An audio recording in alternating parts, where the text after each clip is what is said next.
બિહારના રાજકારણમાં મોટી હલચલ જોવા મળી છે। ધારાસભ્યોને પટના ન છોડવા માટેના આદેશ આપી દેવામાં આવ્યા છે। આગામી 72 કલાક સુધી ધારાસભ્યોને પટના ન છોડવાના આદેશ આપવામાં આવ્યા છે। સીએમ નીતિશ કુમાર દ્વારા આ આદેશ આપવામાં આવ્યા હોવાની જાણકારી હાલ સામે આવી છે। अजय जुड़ाई गया है વધુ जानकारी साथ। और अजय, किस कारणों सभी एमएलएस को पटना न छोड़ने की बात कही जा रही है और क्या वहां से समाचार मिल रहे हैं अभी?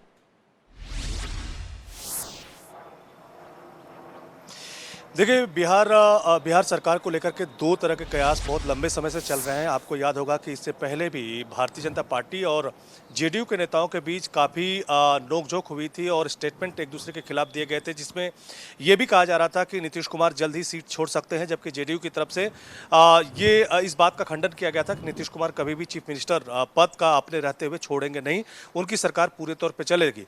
तब सुशील मोदी की तरफ से एक स्टेटमेंट आया था जिसमें बीच बचाव करने की कोशिश की गई थी और साथ ही साथ भारतीय जनता पार्टी के नेताओं को नसीहत दी गई थी, जिसमें यह कहा गया था कि अनाप शनाप बयानबाजी से बचने की जरूरत है, जबकि एनडीए सरकार ही नीतीश कुमार की अगुवाई में चलेगी और नीतीश कुमार की सरकार को किसी तरह की टूट फूट का कोई खतरा नहीं है और ये सरकार गिरने वाली नहीं है।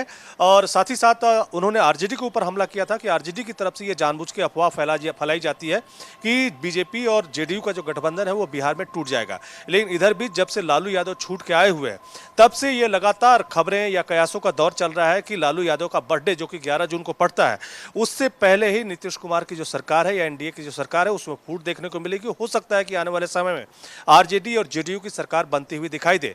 खैर, ये सब कयासों का दौर है, लेकिन इस बीच जो सबसे महत्वपूर्ण बातें आई हैं, दो तरह की बातें आई है कि नीतीश कुमार की पार्टी की तरफ से यह कहा गया है कि जो भी जेडीयू के विधायक है 72 घंटे तक पटना में ही बने रहे, किसी भी सूरत में पटना न छोड़े।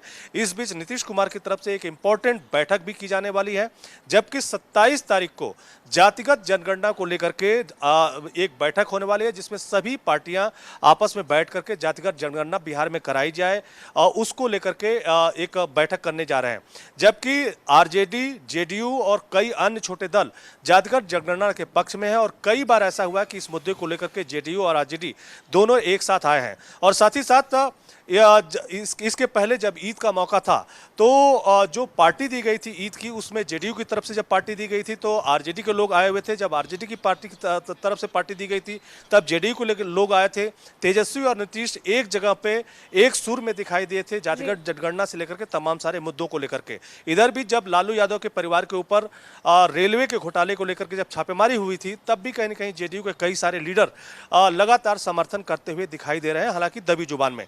तो इस बीच तमाम सारी खटपटों की खबर है। खबर यह भी चल रही है कि हो सकता है कि आने वाले समय में नीतीश कुमार की पार्टी की तरफ से बड़ा अनाउंसमेंट कुछ हो, लेकिन 72 घंटे में क्या कुछ है ये आने वाले समय में पता चल जाएगा। लेकिन नीतीश कुमार की जो बैठक है उसको लेकर के तमाम तरह कयासों का दौर चलता हुआ दिखाई दे रहा है। जी अजय, जानकारी के लिए धन्यवाद। અને જે રીતે સતત બિહારની રાજનીતિ છેલ્લા ઘણા સમયથી આ જ રીતે રંગ બદલી રહી છે, અનેક નિવેદનો અને ખુદ જે રીતે નીતિશ પટેલ છે પહેલા એવું કહે છે કે હવે તો મારો સમય થઈ ગયો છે, મારે સંન્યાસ લઈ લેવાની જરૂર છે, પરંતુ ત્યારબાદ તેઓ એવું પણ કહે છે કે હું રાજનીતિમાં આગળ વધીશ। પરંતુ અત્યારે જ્યારે આ નિર્ણય લેવામાં આવ્યો છે, નીતિશ પટેલે શું કહ્યું સાંભળીએ।